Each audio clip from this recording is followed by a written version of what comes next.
Welcome back to the channel. Today we're diving into a chilling supernatural horror film that blends generational trauma, cultural identity, and occult terror, Rosario 2025.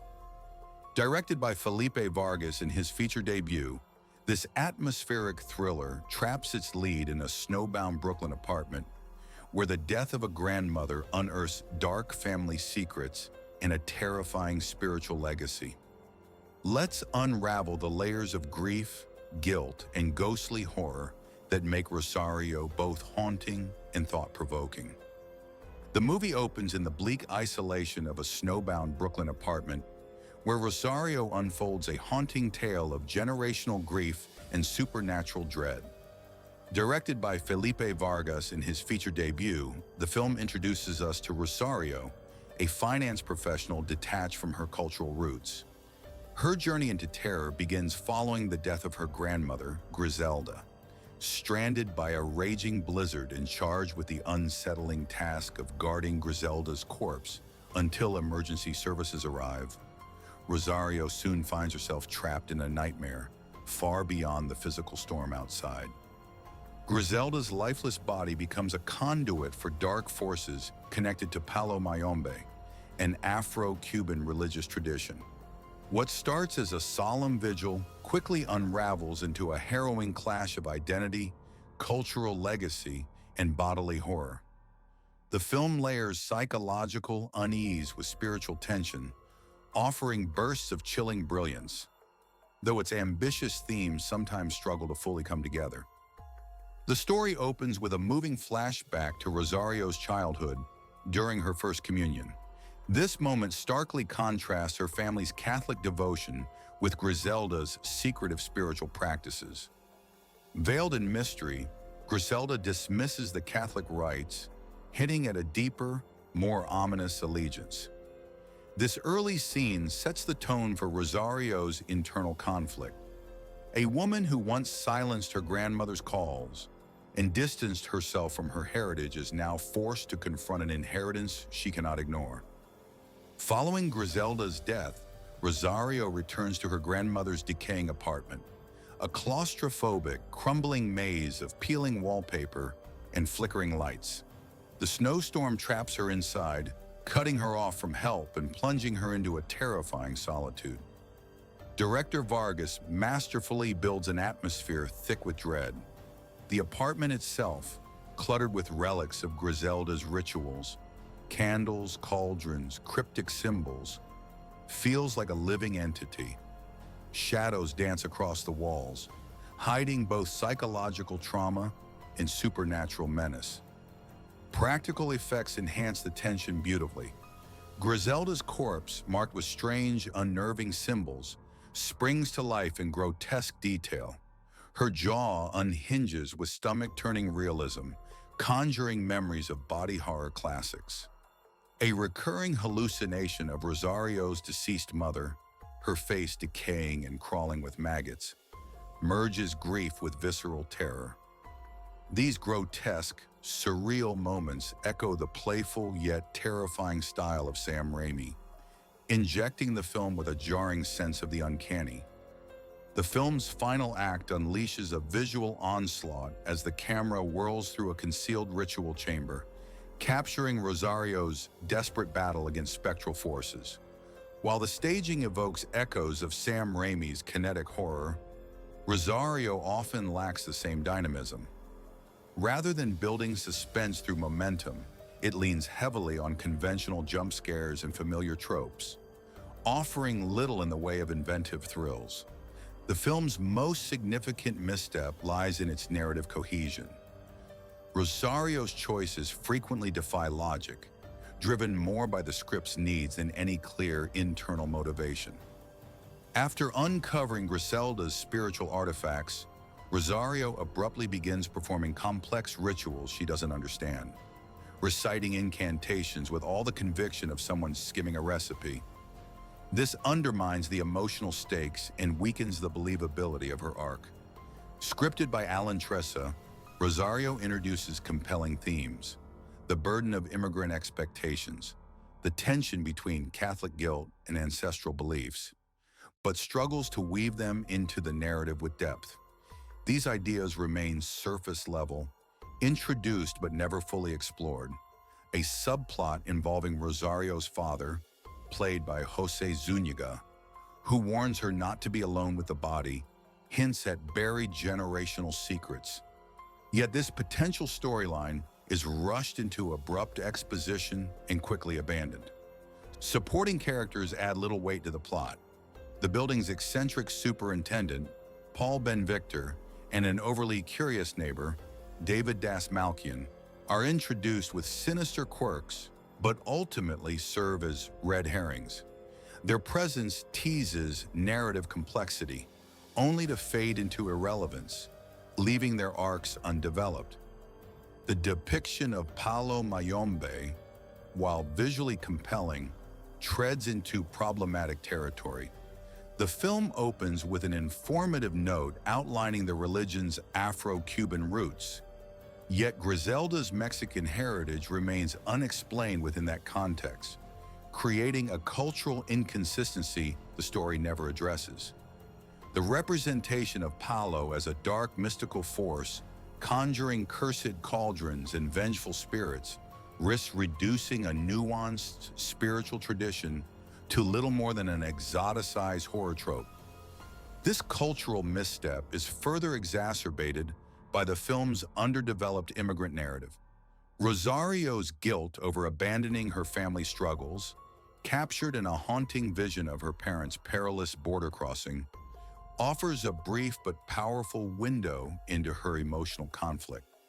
Unfortunately, rather than anchoring the horror in a rich emotional reality, these themes are brushed aside in favor of a frenzied third act that prioritizes gore and spectacle over introspection and resonance. Emerald Tubia delivers a commendable performance, grounding Rosario with a delicate balance of brittle composure and escalating dread.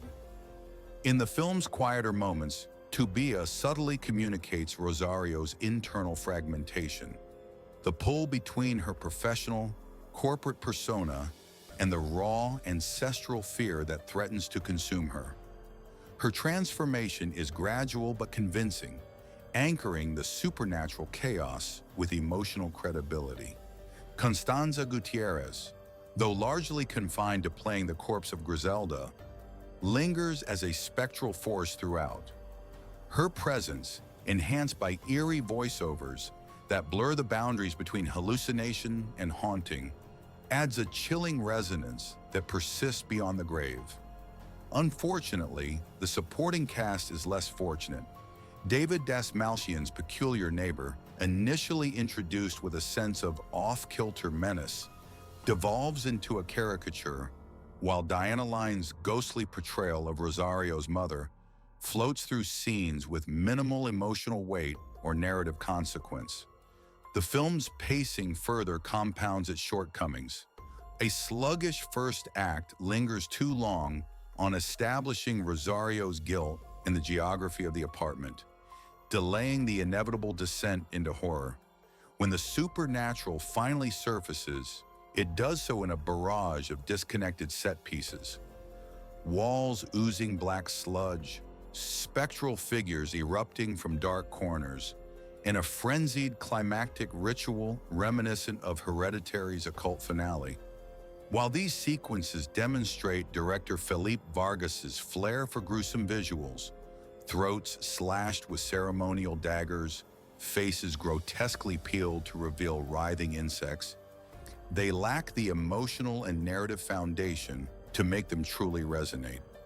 The sudden unveiling of Griselda's backstory in the final moments, an attempt to explain her Faustian bargain with dark forces to protect her lineage, feels hurried and insufficient. Rather than deepening the emotional bond between grandmother and granddaughter, it arrives too late to carry any real pathos, reducing what could have been a poignant generational reckoning to a last-minute exposition dump. Despite its flaws, Rosario does attempt a thematic exploration of diasporic identity. While the execution often feels underdeveloped, there are poignant moments that hint at deeper resonance. One such instance finds Rosario, bloodied and battered, clutching a family photograph amidst the chaos. It's a quiet yet powerful image that captures the personal cost of assimilation, the emotional toll of suppressing one's heritage to conform within an indifferent and often hostile society, the unrelenting snowstorm that imprisons her within the decaying apartment becomes a potent metaphor for her emotional frost, symbolizing her liminal existence between two cultures and forcing her to confront the heritage she once rejected. These glimpses of thematic richness suggest a stronger film lies just beneath the surface, one that, with greater narrative discipline, could have seamlessly interwoven personal trauma with supernatural horror. Unfortunately, the film only scratches its potential. Technically, Rosario is elevated by its craftsmanship. Antonio Riestra's cinematography cloaks the apartment in hues of sickly greens and shadowy ambers, with the palette darkening as Rosario's psychological state deteriorates. The lighting reinforces the suffocating atmosphere, enhancing the sense of claustrophobic dread. Sound design also plays a pivotal role. The mix of howling winds, groaning floorboards, and distorted whispers pulls viewers into Rosario's unraveling psyche. Nicholas Pike's unsettling score layers choral chants with discordant strings, a sonic representation of the film's thematic clash between Catholicism and Palo spiritualism. Ultimately, Rosario is a film of halves, a commanding lead performance caught within a muddled script, haunting visuals undermined by cliched horror beats, and a culturally rich premise diluted by its own execution. It is a film that dares to grapple with generational trauma and identity, but falters in delivering those ideas with clarity and conviction. In the end, Rosario stands as a promising, if uneven, debut for director Felipe Vargas, an atmospheric showcase of his visual flair and command of practical effects. His ability to build dread through lighting, space, and texture is undeniable, and he demonstrates a clear understanding of how horror aesthetics can reflect internal conflict. Yet the film also serves as a reminder that effective horror must resonate beyond what is merely seen. True terror lies in what lingers, in what is felt. The most enduring fear in Rosario isn't the twitching corpse or the spectral assaults, but the slow erasure of identity, consumed by assimilation, buried under intergenerational trauma, and silenced by cultural shame. These themes remain tantalizingly out of reach, hinted at but never fully explored, obscured beneath the film's blizzard of blood and symbolism. What could have been a deeply personal and culturally resonant horror story settles instead into familiar genre trappings. Still, Vargas leaves his mark. There's potential here, a voice emerging in the horror space that's unafraid to blend folklore, family history, and psychological disquiet. Rosario may stumble in its execution, but its ambition suggests this is only the beginning for a filmmaker with much more to say. So that was Rosario, a film packed with atmosphere, strong visuals, and a haunting look at the cost of bearing your roots. While it's not perfect, it shows real promise for a new voice in horror. If you enjoyed this breakdown, make sure to like the video, subscribe to the channel, and hit that bell icon so you don't miss out on our next deep dive. Thanks for watching, and I'll see you in the next one.